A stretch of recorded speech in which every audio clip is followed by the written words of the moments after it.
لا حول ولا قوة إلا بالله العلي العظيم. حسبنا الله ونعم الوكيل، نعم المولى ونعم النصير. الحمد لله رب العالمين، والصلاة والسلام على أشرف الأنبياء والمرسلين وخاتم النبيين، حبيبنا وحبيب إله العالمين أبي القاسم محمد.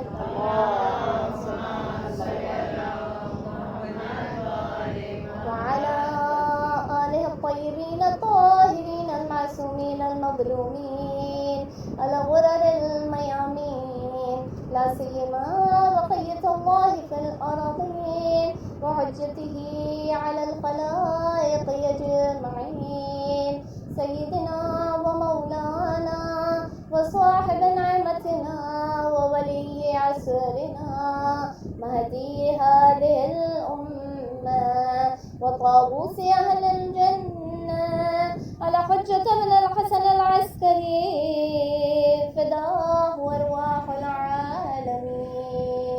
صلوات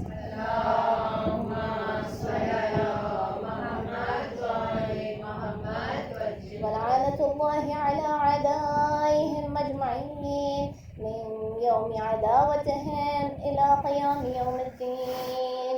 بسم الله الرحمن الرحيم.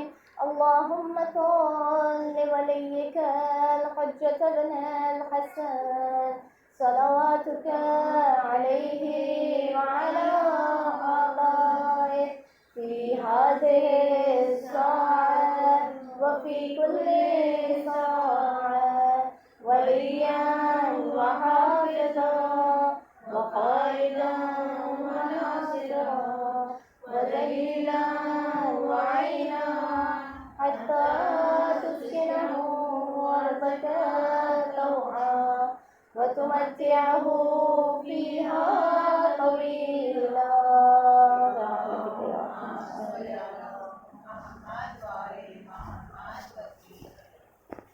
صلى الله عليك يا أبا عبد الله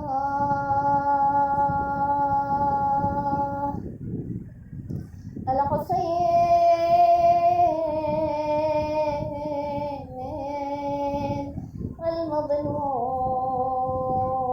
المظلوم على طشان وليب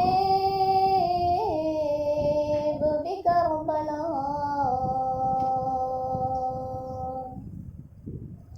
صلى الله عليك يا ابن رسول الله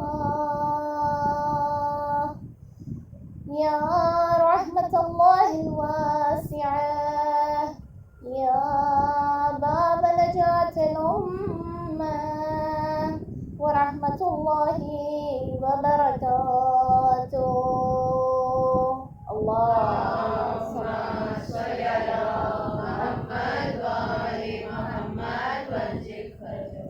أما بعد، فقد قال رسول الله صلى الله عليه وآله وسلم: تخلقوا بأخلاق الله. صلوات عنایت فرمائے محمد وآل محمد. اللهم صل على محمد وآل محمد وانجب فرجه.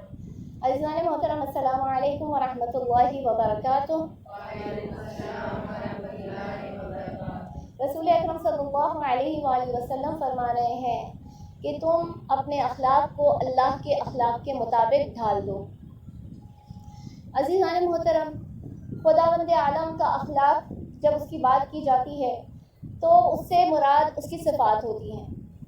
خداوند عالم کی صفات کو اپنانا کسی ہم جیسے گنہگار کے بس کی بات نہیں. اگر کمال صفات کی دیکھنا ہو تو وہ انبیاء میں نظر آتی ہے، وہ معصومین علیہ السلام میں نظر آتی ہے. ہم جیسے کبھی اللہ کی صفات کو مکمل طریقے پر نہیں اپنا سکتے ہیں، لیکن پھر بھی اللہ کی کچھ صفات ہیں جو اللہ تعالیٰ اپنے بندوں میں پسند فرماتا ہے اور توقع کرتا ہے کہ میرا بندہ جو ہے ان صفات کو اپنی زندگی میں اپنے اندر اتارنے کی کوشش کرے. بس خداوند عالم فرماتا ہے کہ میں راز رکھنے والوں میں سے ہوں. پہلی صفت جو خداوند عالم، صفات تو بہت ساری ہیں، یہاں پر تذکرہ کرنے کا اتنا وقت بھی نہیں ہے، گنجائش بھی نہیں ہے اتنی وقت میں، لیکن کچھ صفات، چند صفات آپ کے سامنے، آپ کے پیش نظر۔ خداوند عالم جو ہے راز رکھنے والوں میں سے ہے۔ رضا علی محمد امام رضا علیہ الصلوۃ والسلام فرماتے ہیں کہ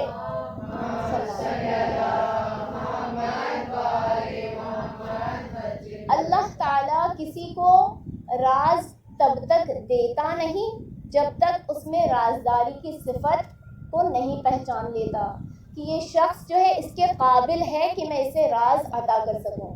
اسی لیے خداوند عالم نے قرآن کریم میں بھی فرمایا، میں اپنے علم غیب میں سے کسی کو عطا نہیں کرتا الا من ارتضی من رسول، یعنی سوائے اس کے جس میں سے اللہ اپنے رسولوں میں سے کسی کو پسند فرما لے، جس سے راضی ہو جائے، پھر اللہ تعالیٰ اسے علم غیب عطا فرماتا ہے۔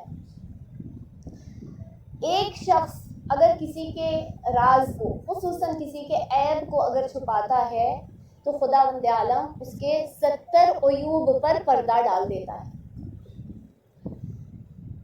اگر ہم کربلا میں دیکھیں، کربلا کے سانحہ کو دیکھیں اور وہاں پر جو فضائل کا سمندر ہمیں نظر آتا ہے، اگر اس کی طرف ہم ایک ثانی نظر کریں تو وہاں پر ہمیں نظر آتا ہے کہ سید الشہداء نے وہاں 72 کو اس رازداری میں اس طرح سے پرو دیا جہاں پر ایک کا چلنا مشکل تھا، جہاں ایک کا چلنا دشوار تھا وہاں 72 کو اس راستے پر پرو دیا کہ ہر ایک وہاں پر جو ہے نہ کسی کے عیب کسی کو بیان کر رہا ہے، اور صرف عیب کی بات نہیں آ رہی ہے بلکہ یہ بات ثابت ہے کہ سید الشہداء نے ہر ایک کو اس کا مقام جنت میں دکھایا، ہر ایک کو اس کا مقام جنت میں دکھایا، لیکن ایک نے دوسرے سے اپنے مقام کے سلسلے میں کوئی گفتگو نہیں کی، کوئی کلام نہیں کیا کہ ہمارا کیا مقام ہے، تمہارا کیا مقام ہے، یہ راز بنا کر رکھا۔ لہٰذا سید الشہداء کے وہ 72 جو تھے وہ بہترین اصحاب قرار پائے کہ خداوند عالم نے انہیں اپنے راز کے قابل سمجھا کہ یہ میرے راز رکھنے کے، یہ میرے سر رکھنے کے قابل ہے۔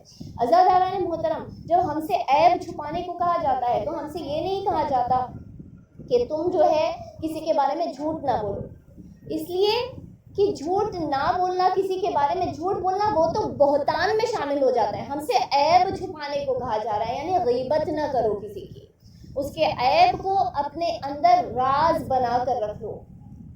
جھوٹ بولنا بہتان، تہمت میں شامل ہو جاتا ہے۔ بس خداوند عالم کی ایک صفت یہ کہ اللہ تعالیٰ جو ہے راز کو رکھتا ہے، راز کو دفن کر لو اپنے اندر، سیکریٹس کو سیکریٹس رکھو، اسے عیاں نہ کرو، اسے فاش نہ کرو کسی کے درمیان۔ اب دوسری صفت جو ہم دیکھتے ہیں کہ خداوند عالم نے بیان کی ہے وہ یہ کہ وہ سریع اور رضا ہے، بہت جلد راضی ہو جانے والا۔ دعائے کمیل میں اکثر یہ جملہ ہم پڑھتے ہیں، یا سریع رضا، کہ بہت جلد راضی ہو جانے والے، ہم سے تو راضی ہو جا۔ پوری دعائے کمیل مغفرت طلب کر رہے ہیں، ایک ایک جملہ، ایک ایک گناہ کو یاد کر کر کے ہم مغفرت طلب کر رہے ہیں۔ آخر میں خداوند عالم سے یہی فرما رہے ہیں، اے جلد راضی ہو جانے والے، ہم سے تو راضی ہو جا۔ ہمارے پاس دعاؤں کے سوا کوئی اسلحہ نہیں ہے، ہمارے پاس ان آنسوؤں کے سوا تیرے سامنے پیش کرنے کے لیے کچھ نہیں ہے، بس تو ہم سے راضی ہو جا۔ تو یہاں پر ایک مومن کی صفت یہ بتائی گئی ہے، المومن سہل المعاملہ، یعنی کہ مومن وہ ہوتا ہے جس کے ساتھ ہم اگر کوئی ڈیلنگ کرتے ہیں، ہم اس کے ساتھ کوئی معاملہ طے کرتے ہیں تو بہت ہی آسانی سے طے کر لیتے ہیں۔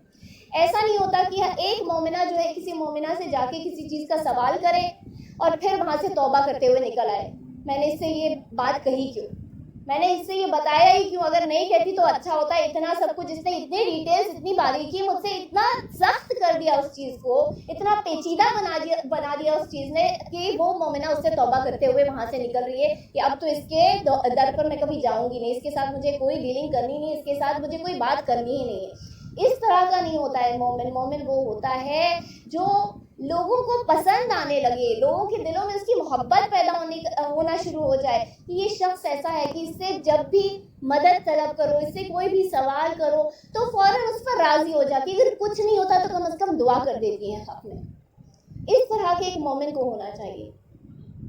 سید الشہداء کتنے جلد راضی ہو گئے تھے، وہ حر جنہوں نے سید الشہداء کا راستہ روکا اور آ کر امام کے اوپر جو ہے پابندی ظاہر کی کہ اب آپ اس راستے کو اختیار نہیں کر سکتے، آپ کو ہمارے ساتھ کربلا چلنا ہوگا، آپ نہ مدینہ پلٹ سکتے ہیں، آپ نہ کوفے کی جانب جا سکتے ہیں، آپ کو ہمارے ساتھ کربلا چلنا ہوگا۔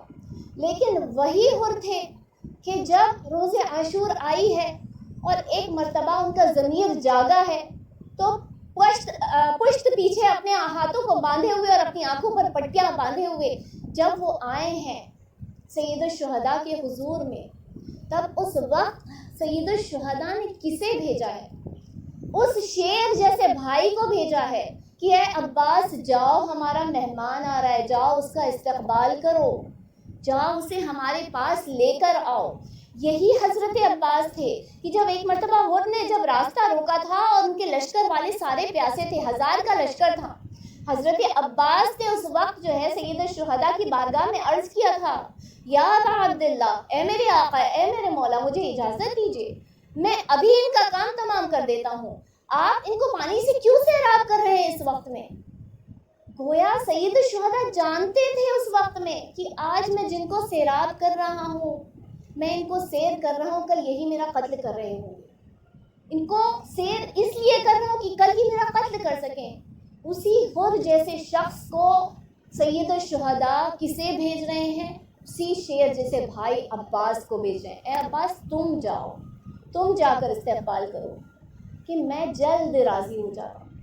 خداوند عالم کی صفت میں سے خداوند عالم جب بندہ کوئی گناہ کرتا ہے تو اپنے ان کے جو فرشتے ہوتے ہیں جو ہمارے دائیں اور بائیں بازو پر بیٹھے ہوئے کرامن کاتبین ہر چیز کو، ہر ہمارے فعل کو لکھ رہے ہیں، تو جیسے ہی بندہ کوئی گناہ کرتا ہے تو کرامن کاتبین آگے بڑھ جاتے ہیں، فرشتہ آگے بڑھ جاتا ہے، خدا میں اس کے گناہ کو لکھنا چاہتا ہوں۔ خداوند عالم روک دیتا ہے کہ نہیں، ابھی نماز کا وقت آنے والا ہے، شاید یہ بندہ مجھ سے استغفار کر لے گا، توبہ کر لے گا۔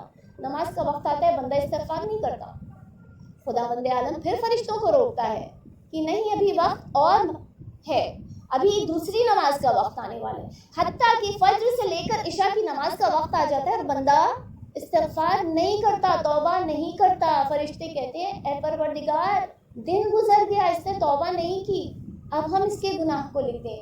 خداوند عالم فرماتا ہے نہیں، ابھی ایک رات باقی ہے، شاید کل کی فجر جب آئے گی تب یہ بندہ استغفار کر لے گا۔ فجر نمودار ہو جاتی ہے اور بندہ استغفار نہیں کرتا ہے، لیکن خداوند عالم فرماتا ہے کہ نہیں، مجھے اس بندے سے توقع ہے کہ یہ اپنے کیے پر شرمندہ ہو جائے گا اور یہ میری بارگاہ میں آ کر معافی طلب کر لے گا۔ لیکن عزاداران محترم، ہم خداوند عالم کی صفت کو ٹیسٹ نہ کریں، اس لیے کہ کبھی کبھی ایسے بھی موقع آتے ہیں جب خداوند عالم اجازت دے دیتا ہے کہ اے فرشتوں اس کے گناہ کو لکھ دو۔ کیوں؟ کیونکہ وہ لمٹ کراس کر جاتا ہے، کیونکہ ان دریچوں کو پار کر جاتا ہے جو گناہ کے دریچے ہوتے ہیں۔ ہمیں حدیث ملتی ہے جہاں پر یہ بتایا گیا کہ جب بندہ 70 بڑے گناہ کر دیتا ہے، 70 گناہان کبیرہ کر لیتا ہے، تب خداوند عالم جو ہے اب کیا کرتا ہے کہ اب اس کو اس کے چھوٹے سے گناہ کو لوگوں کے درمیان میں عیا کر دیتا ہے۔ کتنی مرتبہ آپ نے دیکھا ہوگا کہ ہم گناہ پہ گناہ کرتے رہتے ہیں لیکن لوگوں کے سامنے نہیں آتا، لیکن ہمارا کوئی چھوٹا سا گناہ ہوتا ہے، کوئی چھوٹا سا عیب ہوتا ہے اور وہ لوگوں کے درمیان آ جاتا ہے۔ یہ کیوں ہوتا ہے کہ اتنے بڑے بڑے گناہ چھپ جاتے ہیں اور ایک چھوٹا سا گناہ لوگوں کے سامنے عیا کر دیا جاتا ہے؟ اس لیے کہ ہم نے اس ریڈ لائن کو کراس کر دیا، جو اللہ نے ایک ریڈ لائن رکھی تھی ہم نے اسے کراس کر دیا۔ بس خداوند عالم جو ہے اس شخص کے گناہ کو درج کر لیتا ہے اور لوگوں کے سامنے اس گناہ کو بھی عیا کر دیتا ہے کہ کم از کم اب جو یہ گناہ اس کا فاش ہو گیا تو اب بندہ جو ہے میری بارگاہ میں آ کر توبہ کر لے گا۔ خداوند عالم بہانے پہ بہانے بناتا ہے بندے کے لیے کہ یہ آئے میرے در پر آ جائے اور میری بارگاہ میں آ کر توبہ کر لے۔ ایک صلوات بھیج دیں محمد وعلی محمد۔ زندہ باد، زندہ باد، مردہ آباد، مردہ آباد۔ اللہم صلی علی محمد و آل محمد۔ خداوند عالم، ایک ماں کتنی جلدی راضی ہو جاتی ہے، بچہ کتنی ہی غلطی کرے لیکن ماں کے پاس آ کر اگر پشیمانی ظاہر کر دے، ماں کتنی جلدی راضی ہو جاتی ہے. خداوند عالم 70 ماؤں سے جلد راضی ہونے والا ہے. یہ 70 تو ایک میٹافوریکل فگر ہمیں دی گئی ہے، ورنہ اللہ کے راضی ہونے کو، اللہ کی ہماری توبہ قبول کرنے کو ہم کوئی فگرز میں نہیں ڈال سکتے ہیں. وہ بہت جلد راضی ہو جاتا ہے. تیسری صفت خداوند عالم میں جو وہ اپنے بندوں میں دیکھنا چاہتا ہے کہ تواضع اور انکساری اپنے اندر لے کر آؤ. ایک مرتبہ رسول اللہ صلی اللہ علیہ وآلہ وسلم کا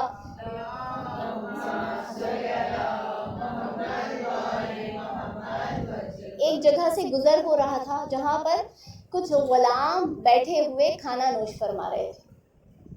جیسے ہی ان غلاموں نے رسول اللہ کو دیکھا، انہیں سلام کیا، اور سلام کرنے کے بعد کہتے ہیں کہ کاش ہمارے پاس اتنا ہوتا کہ ہم آپ کی بھی دعوت کر سکتے، جیسے اور لوگ آپ کی دعوت کیا کرتے ہیں، کاش ہمارے پاس بھی اتنا ہوتا کہ ہم آپ کی دعوت کر سکتے.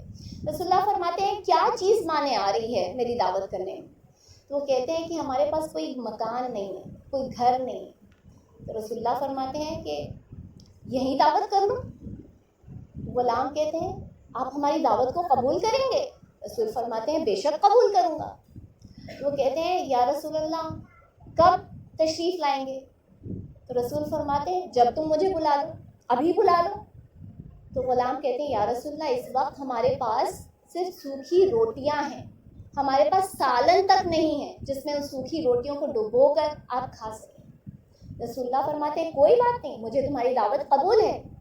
انہوں نے رسول اللہ کو دعوت دی. فرمایا یا رسول اللہ تشریف فرمائیے. رسول اللہ نے ابھی ایک لقمہ روٹی کا توڑا تھا کہ وہاں سے خاتون کا گزر ہوا. خاتون نے دیکھا غلام بیٹھے ہوئے ہیں، درمیان میں رسول اللہ بیٹھے ہوئے ہیں، ان کے ساتھ میں بیٹھ کر کھانا نوش فرما رہے ہیں. فوراً ایک جملہ کہا یا رسول اللہ تاکلک العبید. یا رسول اللہ آپ تو غلاموں جیسے کھانا کھا رہے ہیں. رسول اللہ کے چہرے پر تبسم ظاہر ہوا. رسول اللہ نے فرمایا اللہ کے غلام سے بہتر مجھ جیسا غلام کوئی ہو سکتا ہے؟ میں اللہ کا سب سے بہترین بندہ. تواضع انسان کی زندگی میں انکساری، کسی کو چھوٹا بڑا نہیں سمجھنا. رسول اللہ نے بتایا نہ غلام میں فرق ہے نہ آزاد میں فرق ہے. اگر معیار رکھا تو تقویٰ معیار رکھا. ان اکرمکم عند اللہ اتقاکم، جو سب سے زیادہ تم میں سے متقی ہے، جو پرہیزگار ہے، وہی خداوند عالم کے نزدیک سب سے بلند مرتبے پر ہے، سب سے زیادہ عزت و اکرام کا حامل ہے. بس اسی طرح سے رسول اللہ فرمایا کرتے تھے اگر میری امت کا کوئی جوان کسی بوڑھے کافر کو دیکھ کر اس کے احترام میں کھڑا ہو جائے تو صرف اس بنا پر خداوند عالم اس کے گناہ کو معاف کر دے گا. لوگوں نے سوال کیا یا رسول اللہ آپ کی مراد مومن سے ہے؟ رسول فرماتے ہیں نہیں، ایک کافر اللہ کے دین میں کفر کرنے والا لیکن بزرگی پر پہنچ جائے، اس کے سر پر سفید بال آ جائیں، صرف ان سفید بالوں کی بنا پر اگر میری امت کا نوجوان اسے دیکھ کر اس کے احترام میں کھڑا ہو جائے تو اس کے گناہ معاف کر دیے جائیں گے. یہ دین ہے جو رسول خدا نے ہم تک پہنچایا ہے. اس دین کو ہم نے کتنا سخت بنا دیا ہے، کتنی لمیٹیشنز اس میں لگا دی ہیں. یہاں پر رسول اللہ ایک کافر شخص کے بارے میں ایسا کہہ رہے ہیں.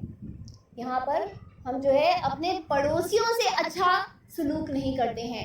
اگر پڑوسی مسلمان ہے، شیعہ ہے، دو شیعہ کے گھر ہوتے ہیں، ان کے آپس کے درمیان جو ہے نا اتفاقیاں ہوتی ہیں، دل میں رنجشیں لیے رہتے ہیں، لیکن یہاں پر رسول اللہ کافر کے بارے میں فرمائے کافر کے لیے احترام میں کھڑے ہو جاؤ، تواضع رکھو، انکساری لے کر آؤ اپنے اندر کہ اس کے سر پر سفید بال آ چکے ہیں، یہ مجھ سے زیادہ زندگی جی چکا ہے، یہ بزرگ ہو چکا ہے. بس اپنے آپ کو، اسی لیے خداوند عالم نے جب نماز کے لیے بلایا تو کس حال میں بلایا؟ شانوں کو اللہ کے سامنے جو ہے اکڑ کر کھڑے نہ رہو کہ تم جو اپنے شولڈرز کو بالکل سٹیف بنا کر اللہ کے سامنے کھڑے ہو جاؤ، لیکن اپنے شانوں کو جھکا لو، خضوع و خشوع کے ساتھ اللہ کے سامنے نماز میں کھڑے ہو جاؤ. بس یہی بات تھی کہ 9 محرم جب آئی تھی تو اس وقت ایک مرتبہ جب خیموں پر تیر مارا تھا عمر سعد، تو ابوالفضل العباس نے مولا کے بارگاہ میں آ کر یہ جملہ کہا تھا، آقا اے ابا عبداللہ خیموں پر حملہ ہو چکا، خیموں پر حملہ ہو چکا۔ تاریخ ہمیں الفاظ بتاتی ہے لیکن انداز نہیں بتاتی۔ لفظ تو تاریخ نے نقل کری ہے کہ مولا عباس آ کر جو ہے خطبت حسین میں یہ فرما رہے مولا خیموں پر حملہ ہو چکا، لیکن انداز نہیں بتا رہی ہے۔ لیکن حضرت عباس کا انداز یہ تھا کہ مولا آ کر خبر نہیں دے رہے تھے بلکہ اجازت طلب کر رہے تھے۔ یہ خبر دینا نہیں تھا، اجازت طلب کرنا تھا، اس لیے کہ جب حملہ ہو چکا تو حضرت عباس سے سید الشہداء نے فرمایا اے عباس ابھی وقت نہیں آیا ہے، جاؤ ان سے جا کر ایک رات کی مہلت طلب کر دو۔ کتنا سخت تھا حضرت ابو الفضل عباس جیسے شخص کے لیے کہ ایسے نجس اولاد کے سامنے جا کر، شمر ملعون کے سامنے جا کر یہ کہے کہ ہمیں ایک رات، یعنی گزارش کرے جا کر ہمیں ایک رات کی مہلت دے دو۔ لیکن اتنے فرما بردار، اتنی انکساری کے حامل، اتنے تواضع کہ جیسے ہی سید الشہداء نے فرمایا اے عباس ان سے جا کر مہلت لے لو ایک رات کی، فوراً شمر ملعون کے پاس میں گئے۔ جب شمر ملعون کے پاس میں گئے اور فرمایا کہ ایک رات کی مہلت دے دو، شمر ملعون نے کیا کہا تھا حضرت عباس سے؟ کہا تھا کہ اے عباس آپ کے اور ہمارے خاندان ایک ہیں، آپ کی ماں کا اور ہماری ماں کا خاندان ایک ہے، ہم ایک ہی قبیلے کے ہیں، بس آپ ہماری طرف آ جائیے، ہم آپ کو امان دیتے ہیں، ہم آپ کو اپنی پناہ میں لیتے ہیں۔ اس وقت حضرت عباس نے پلٹ کر یہی جواب دیا تھا کہ تم مجھے امان دیتے ہو اور فاطمہ کے بیٹے کے لیے کوئی امان نہیں، علی مرتضیٰ کے بیٹے کے لیے کوئی امان نہیں، میں تو تمہیں کلام کرنے کے لائق بھی نہیں سمجھتا کہ میں تم جیسے نجس خون سے میں کلام کر سکوں۔ اور پھر وہاں سے پلٹ کر آ گئے۔ عزیزان محترم، کربلا ہمارے لیے درس ہے، ایک ایک پہلو، ہر رخ سے، ہر زاویے سے اسے دیکھیے، اس پر نگاہ کیجیے۔ کربلا میں ہمیں وہ سب کچھ نظر آتا ہے جو خداوند عالم اپنے بندوں میں چاہتا ہے۔ ایک صلوات بھیجتے ہیں محمد و آل محمد۔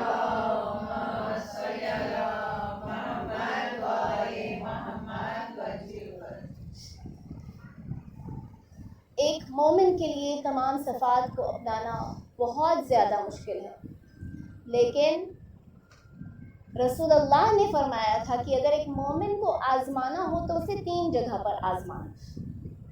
سب سے پہلے دسترخوان پر۔ مومن کو دسترخوان پر کیسے آزمایا جائے؟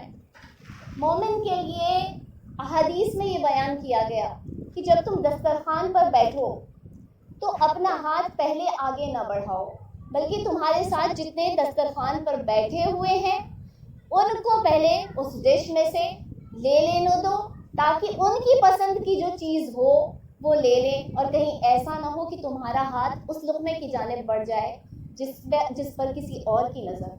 لہٰذا دوسرے کو پہلے ہاتھ بڑھانے دو، دوسرے کے ہاتھ میں تم اٹھا کر اس ڈش کو دو۔ اگر کوئی چیز کوئی لینا بھی چاہتا ہے تو اسے خود اس ڈش کو اٹھانے نہ دو، بلکہ تم اس ڈش کو اٹھا کر اس کے ہاتھ میں دو، تاکہ تمہیں بھی ثواب مل سکے کہ تم نے ایک مومن کی خدمت کی ہے۔ جب تم پانی لینا چاہو تو خود سے بڑھ کر جو ہے جگ سے گلاس میں پانی اٹھا نہ لو، بلکہ دوسری مومنہ سے کہو تاکہ اس کو بھی ثواب مل سکے، وہ بھی اس ثواب میں شریک ہو جائے۔ یہ دین اسلام ہمیں ایٹیکٹس بتاتا ہے، ہمیں آداب بتاتا ہے کہ دسترخوان پر ایک مومن کو آزماؤ کہ کس طرح سے اس کے ایمان کو کیسے ٹیسٹ کرو گے تم۔ دیکھو کہ وہ تمہیں ثواب حاصل کرنے میں، اجر حاصل کرنے میں تمہاری مدد کرتی ہے یا خود ہی سارا ثواب اپنا اکٹھا کرتی چلی جاتی ہے۔ ایک مومن کی صفت میں سے کہ وہ ہمیشہ ساتھ مومنین کو ساتھ لے کر چلتا ہے، کبھی دوسرے کو ثواب سے، اجر سے محروم نہیں کرتا ہے۔ دوسری جگہ جہاں پر مومن کو آزمانا ہے، جس کے بارے میں نے صفات میں آلریڈی آپ کے سامنے بیان کر دیا ہے کہ معاملات میں ایک مومن کو ٹیسٹ کرو، یعنی یہ ایزی ڈیلنگ ہے اس کے ساتھ میں یا بہت ہی ڈیٹیل طریقے سے اس کے ساتھ میں ڈیل کرنا پڑتا ہے، کہیں یہ چیز کو بہت سخت تو نہیں بنا دیتی، بہت ڈیٹیل، بہت انٹریکیٹ تو نہیں بنا دیتی ہے، کیا ایزی وے میں جو ہے اسے تمہارے ساتھ میں وہ معاملے کو طے کر لیتی ہے۔ یہ دوسری چیز جہاں پر ایک مومن کو آزمایا جائے، چاہے وہ بزنس ڈیلنگس ہو، چاہے ہمارے روز کے معاملات ہوں. ہم نے کسی چیز کا سوال کیا، کوئی حاجت مند ہے، اس نے آ کر ہم سے کسی چیز کا سوال کیا، کسی رقم کی ضرورت ہے یا کسی اور چیز، کہ آپ کے گھر میں کوئی چیز موجود ہے جو اس کے گھر میں موجود نہیں ہے، کرسی چاہیے، کوئی اور دریچہ چاہیے، فرش چاہیے، کچھ چاہیے، آزاد کرنا چاہتی ہے، مجلس رکھنا چاہتی ہے، اس نے آ کے آپ سے سوال کیا. اگر آپ کو اس وقت میں اس کی ضرورت نہیں ہے تو آپ اس سے، اچھا ہم سوچ کے بتائیں گے، ہم اس سے پوچھ کے بتائیں گے، ہم اس سے اگر آپ کے اختیار میں ہے تو فوراً اس چیز کو ہاں کیجیے. اگر آپ کے اختیار میں ہے، آپ کے اختیار میں نہیں ہے وہ الگ بات ہے، لیکن اس کو بے وجہ سخت مت بنائیے، اسے پیچیدہ مت بنائیے. تیسری جگہ جہاں پر امتحان لینے کے لیے کہا گیا، سفر میں، کیونکہ سفر وہ ایسا راستہ ہوتا ہے جہاں پر دو لوگوں کا جب ساتھ ہو جاتا ہے اس میں بہت سارے امتحانات پیش آتے ہیں. یہ زائرین نے نوٹس کیا ہوگا، جب ہم زیارتوں پر جاتے ہیں تو ساتھ رہتے ہیں، شروعات میں سب اچھا رہتا ہے، لیکن دھیرے دھیرے کر کے جو ہے ہم ایک دوسرے کو برداشت نہیں کر پاتے ہیں، برداشت کرنا مشکل ہو جاتا ہے. پھر یہ چیز زیارتوں میں بہت زیادہ پائی جاتی ہے، جہاں پر ایک کے جا کے عیب ہم دوسرے کمرے والوں سے بیان کرتے ہیں کہ یہ تو اس طرح سے کرتی ہیں، ایسا ہوتا ہے، ویسا ہوتا ہے. یہ زیارتوں پر، میں نے تو ہر زیارت پر اس چیز کو نوٹس کیا ہے کہ یہ چیز ضرور بضرور ہوتی ہے، یعنی غیبتیں ہونے لگتی ہیں. تو سفر پر تم ایک شخص کو آزماؤ، اس لیے کہ صبر اسی سفر میں تمہیں نظر آئے گا. صبر کا مومن سے کیا ریلیشن ہے؟ کراسی من الجسد، جیسے اس سر کا اس جسم سے ریلیشن ہے. نہ یہ جسم اس سر کے بغیر رہ سکتا ہے، نہ یہ سر اس جسم کے بغیر رہ سکتا ہے. ایمان کا ریلیشن صبر سے اسی طرح سے. اگر کسی کے ایمان کو آزمانا ہے تو اس کے صبر کو آزما لو، کتنا صابر یہ انسان ہے. اور کربلا میں ہر چیز کی انتہا نظر آتی ہے، صبر کی انتہا نہیں دکھائی دیتی. ایک شخص، 3 دوست تھے جو کہ سفر پر جا رہے تھے. جب سفر پر جا رہے تھے تو رات کا وقت تھا، رات کو مدینہ شہر میں داخل ہوئے. جب داخل ہوئے تو انہوں نے کہا کہ ہم کیا کریں، کسی کے گھر اگر مہمان بن کے جائیں تو 3 لوگوں کی مہمان نوازی اس کے لیے بھاری پڑ جائے گی، لہٰذا ہم ایک کام کرتے ہیں کہ تینوں مختلف گھروں میں چلے جاتے ہیں. تو ایک نے کہا ٹھیک ہے، میں رسول اللہ کے گھر پر مہمان بن جاتا ہوں. ایک نے کہا میں مولائے کائنات امیر المومنین کے گھر پر جا کر ان کا مہمان بن جاتا ہوں. تیسرا کہتا ہے میں کس کا مہمان بنوں، اب مہمانداری جہاں کی تھی وہ اہل بیت کی تھی، اب اور کس کا گھر بچا. تو اسے اس کے دوست صلاح دیتے ہیں تم جاؤ مسجد میں چلے جاؤ، اللہ کے مہمان بن جاؤ. تینوں دوست جاتے ہیں، وہاں رسول اللہ کے گھر پر ایک گیا، دوسرا علی مرتضیٰ کے گھر پر، تیسرا مسجد. جب فجر کی نماز پڑھ کے یہ تینوں دوست ایک ساتھ ملاقات کرتے ہیں تو ایک دوسرے کا حال جاننے کی کوشش کرتے ہیں. تو جو رسول اللہ کے گھر پر مہمان بنا تھا اس سے سوال کیا جاتا ہے تمہاری رات کیسی گزری؟ اس نے کہا میری رات تو بہت ہی بہترین گزری. جب میں رسول اللہ کے گھر پر گیا تو انہوں نے میرا استقبال کیا، مجھے گرم بستر دیا اور میرے کھانے کا انتظام کیا. میرے کھانے کے انتظام کے بعد ہر طرح سے انہوں نے میری بہترین مہمان نوازی کی اور میں اس گرم بستر پر بڑے آرام کی نیند سو گیا. صبح میں نے آ کر یہاں پر فجر کی نماز پڑھی اور اب تم سے ملاقات کر رہا ہوں.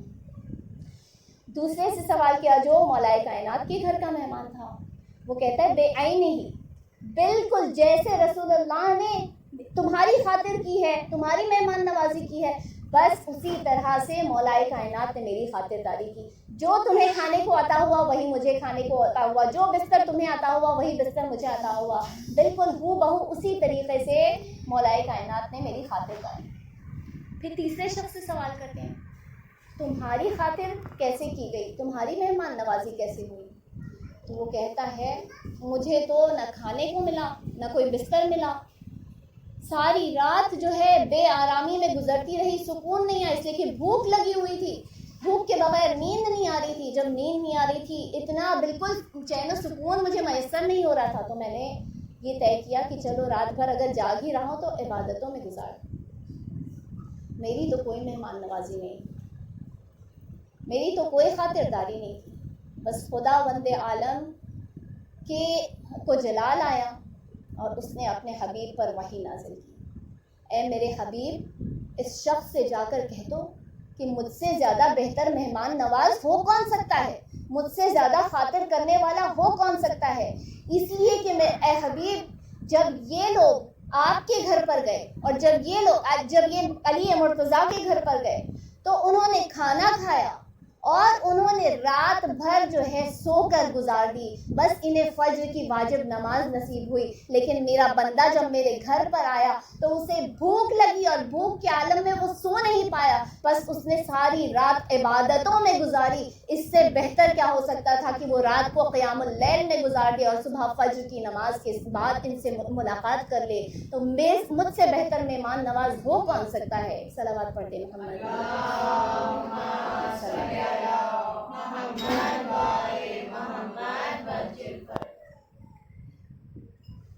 بس عزاداران محترم، صبر بھوک سے بھی آتا ہے، اسی لیے روز عاشور ہم فاقہ کرتے ہیں کہ جس حسین پر ہم گریہ کرتے ہیں اس کے مصائب پر ہمیں صبر نہیں آتا۔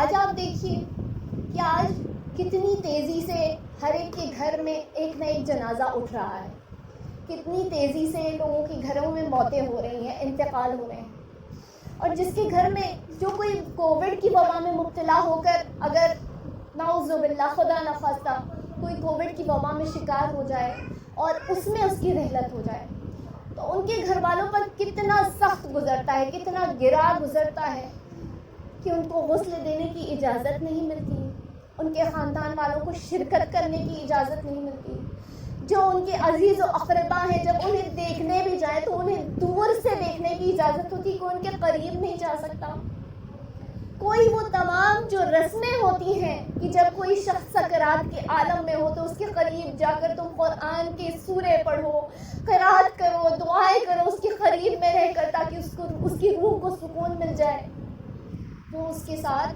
کر نہیں سکتا انسان۔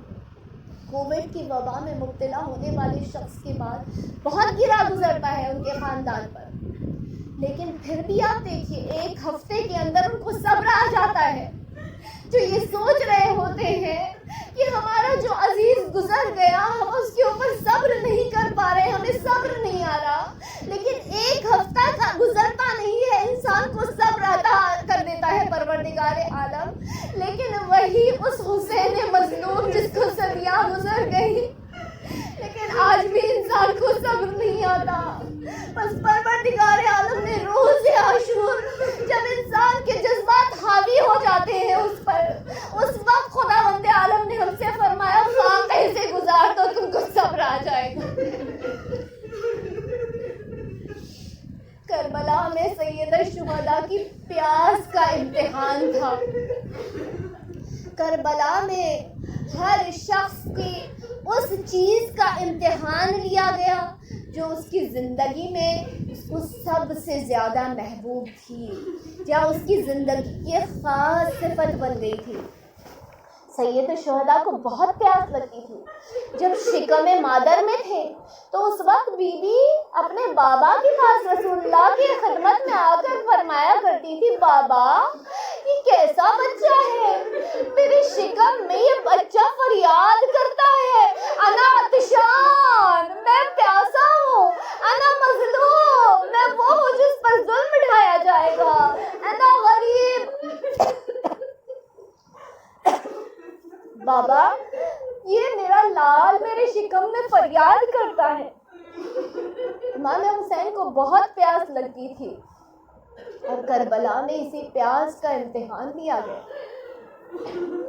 جناب زینب کو حیا بہت زیادہ آیا کرتی تھی، جناب زینب اپنے گھر کے صحن میں بھی جب نکلتی تھی تو باقاعدہ ردا اوڑھ کر نکلتی تھی، اسی لیے تو تاریخ نے لکھا کہ سورج نے جس کے چہرے کو اور جس کے بالوں کو نہ دیکھا ہو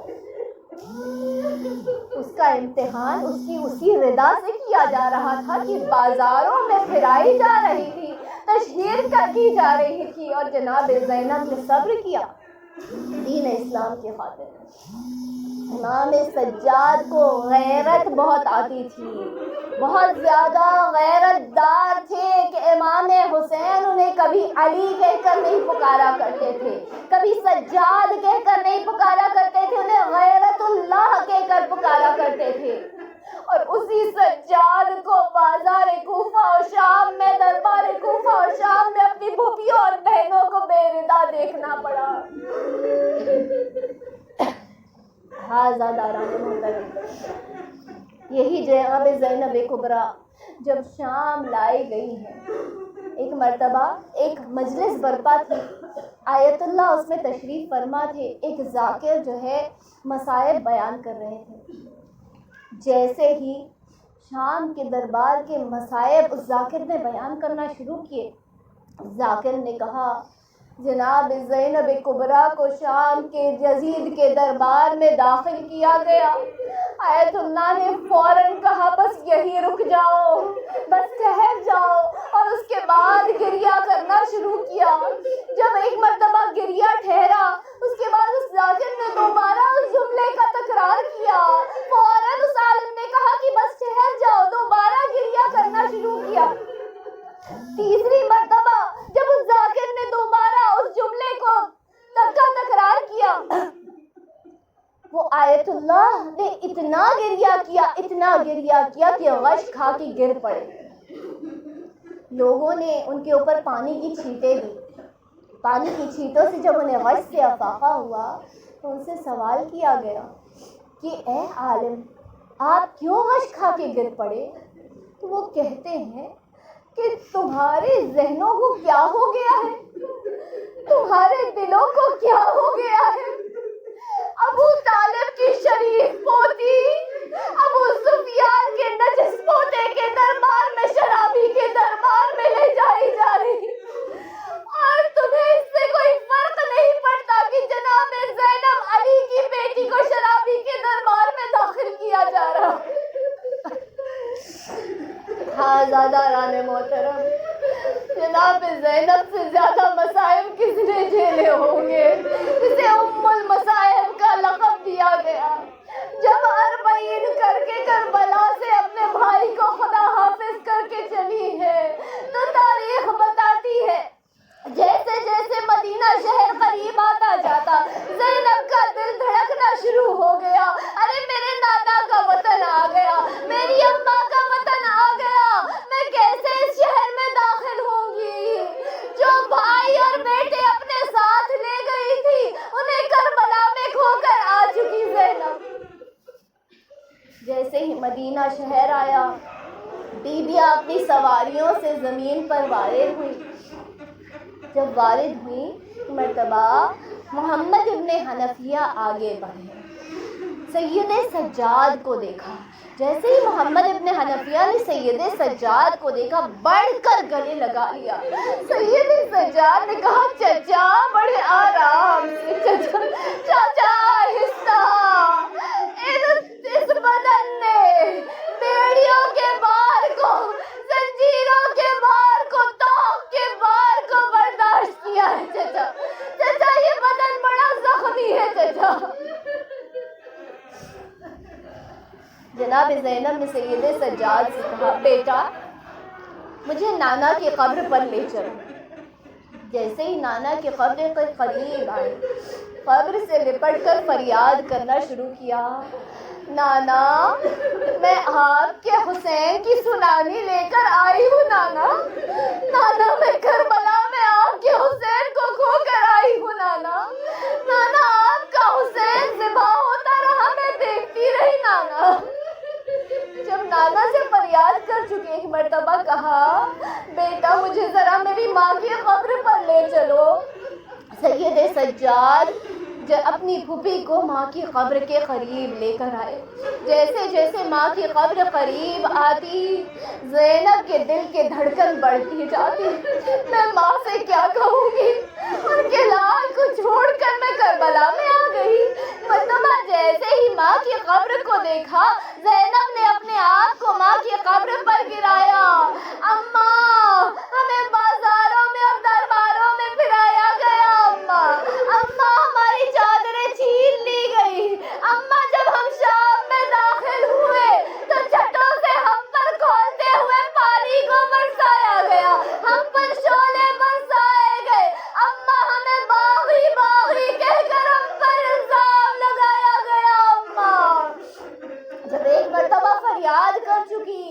جناب زینب نے کہا اماں میں آپ کے لیے تبرک لے کر آئی ہوں اماں.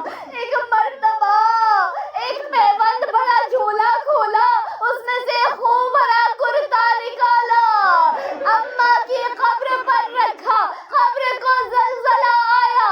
زینب نے ایک جملہ کہا اماں ایک خوب بھرا کرتا برداشت نہ ہوا اماں. میں 70 قدم کے فاصلے پر کھڑی تھی. شمر ملعون میرے بھائی کے سینے پر چڑھ کر بیٹھا ہوا تھا. میرے بھائی کے ریش کو مضبوطی سے تھامے کند خنجر چلا رہا تھا اماں. اماں میں پکارتی رہی ارے تم میں کوئی مسلمان نہ رہا, کوئی میری آواز پر جواب نہ دیتا تھا. قبر سے آواز آئی ارے زینب میری لال, مجھے ہر حال میں تمام چیزوں کی خبر ہے. میں مدینہ سے کربلا ساتھ ساتھ تھی. روز قیامت یہ امت دیکھے گی میرے ہاتھوں پر شبیر کے خون کے نشان موجود ہیں.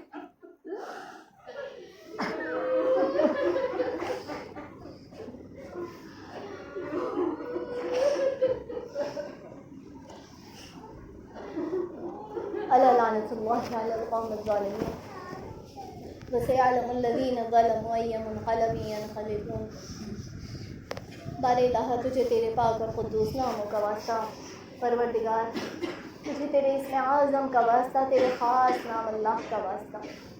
بار الہ تجھے تیرے حبیب اور ان کے اہل بیت اطہار کا واسطہ, تجھے فاطمۃ الزہراء اور ان کے اجڑے ہوئے چمن کا واسطہ.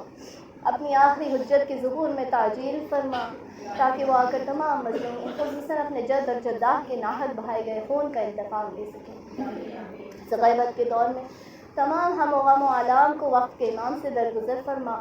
ہم سب کو اس مشکل دور میں ایمان پر ثابت قدم رہنے کی توفیق عطا فرما. ہم سب سے جو بھی گناہ سرزد ہو گئے ہیں ان مجالس عزا کے طفیل میں, غم سید الشہداء میں ہم سب کی مغفرت فرما. ہمارے قلیل معیوب ناقص اعمال کو اپنی بارگاہ میں شرف قبولیت عنایت فرما.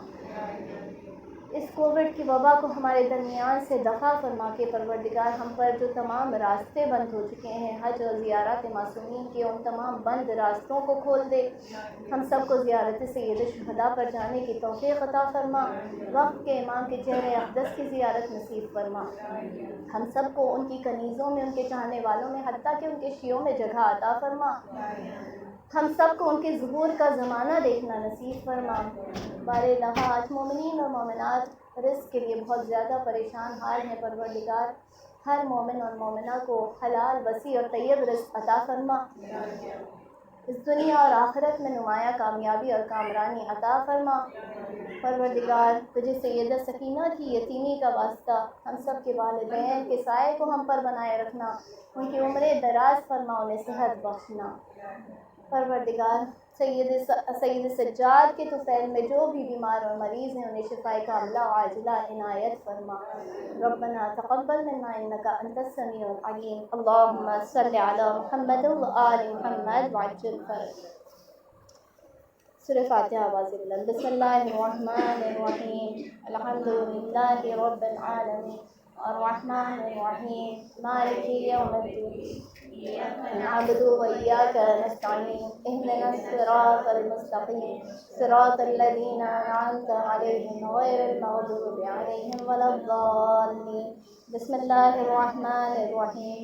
قل هو الله أحد الله الصمد لم يلد ولم يولد ولم يكن له كفوا أحد. بسم الله الرحمن الرحيم. الله أحد الله الصمد لم يلد ولم يولد ولم يكن له كفوا أحد.